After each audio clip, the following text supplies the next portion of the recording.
The truth behind Senator Ron Wyden's questions for RFK Jr. The entire predatory industrial complex of the United States opposes RFK Jr.'s confirmation. While the full dissection of the hearing would be an incredible project, the sheer dishonesty of certain senators who are little more than mouthpieces for corporate interests means that just debunking 5 of them could easily take over 30 minutes. Even before deep diving into the confirmation hearing, I already know that most of my work will involve dismantling the legacy media's narrative, which focuses more on how RFK Jr.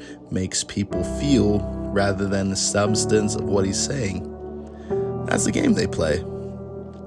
It's the same playbook they used against Trump. Saturate the airwaves with smears, misrepresent his words, and make sure that your black grandmother, your out-of-touch older cousins, and every well-meaning but ill-informed Democrat automatically write him off.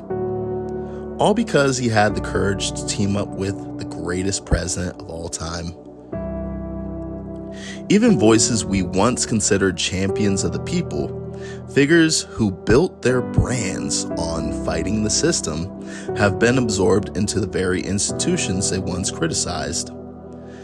They've turned against RFK Jr., not because he's wrong, but for their own self-interest, and because he's a threat to those self-interests. And nowhere is that threat more apparent than in the way that senators like Bernie Sanders, a complete fraud, which we'll get into, and Elizabeth Warren, another so-called progressive who sold out, and Ron Wyden, one of the slimiest of them all, handled their questioning.